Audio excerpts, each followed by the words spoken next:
kok mbok anggap asepe ampuh iki kenapa kok piye? Iki piyangi kok. Asepe ampuh lho. Nek donga yo muni donga. Nggih. Ajeng donga napa jenengan dongane bubur napa? Malah nggih namung derek mangayu bagio anggenipun Dik Radit menika. Iki bagianto sing digawe ora bagio. Wis genah kok nderek mangayu bagio.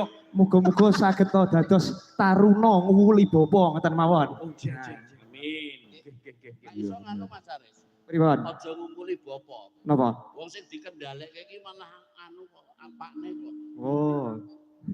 Nek Mas sinten mau Yoga Raditya niku jelas calone ngumpuli bapa. Nggih, bab napa? Dhuwure wis ketok saiki. Wah, nggih. Mas Bagi ming semene putrane semene wis ketok. Ngumpuli iki pintere ora dhuwure.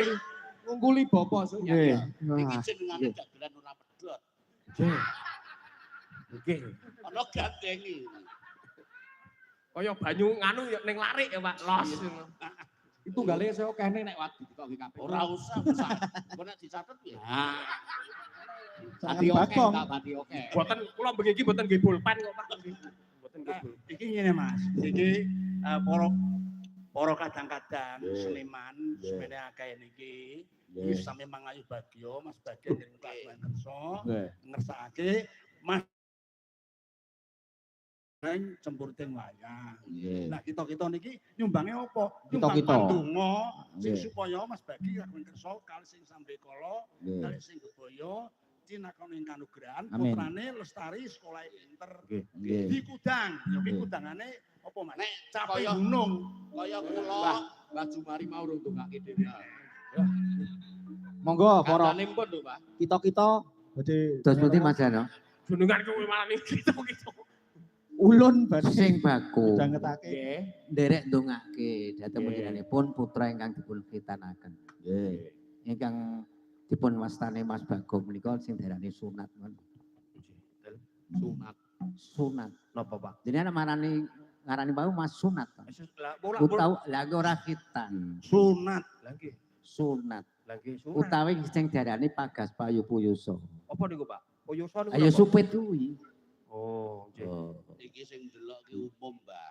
Lah ya umum. Nek ora umum malah ora genah. Basa kawe.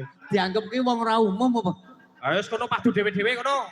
Sing umum gampang ditampa niku ngethok pucukane wis. Nah, Lah pucuk ki pucuk pring apa pucuk apa urung cetha. ya sing baku ni bekti karo wong tuwa, migunani tumrapno sa bangsa negara mengganyang agung.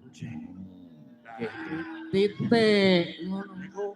Niku kudangane para pinsepuh niku camping gunung supaya ngelingake besok bocah niku ben aja lali karo wong tuwa. Nggih. Mugi urut saka kono saka kene iku aran gono pirang-pirang. Niki ngiras pantos kersane dongane para kita-kita niku Dik Radit dados piyai ingkang baldaton thayyibatun warabun ghafur. Amin. Ayo ngene kae sing pojok. Kayak yang seneng ah. Masa ya tenan ngono to Mas Jati. Napa niku? Tenan nganggo donga ngono ki tenan. Nika sing pasti niku Mas. Ares niku paling pasti. Astagfirullahaladzim. Baldaton thayyibatun to langsung hasbunallah. Kula niku napa-napa lak tirune kakak to. Makeme saiki do ngono kuwi kabeh do tiru-tiru. Mas Haris niku contohnya jenengan niku dalang terkenal kulino payu mula sanggite ditiru wong-wong. Ampun dadosaken pinggit pikir gembaling penggalih panjenengan. Iya, ora dadi apa.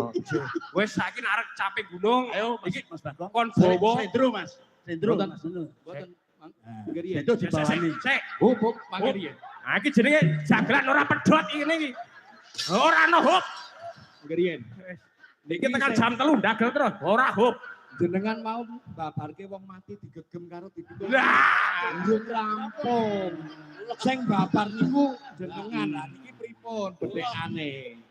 Nek urung rampung aja dipedhot iki ngono ki mau. kare baldaton ki artine apa ki burung kok. Niku mau Negara sing makmur. sing digegem wong napa Baldaton. terus tujune teng pundi lah. Lah, kuwi aku kan biasanya kan Mas Dower sing kok ngerti. Apa to sing digegem wong mati?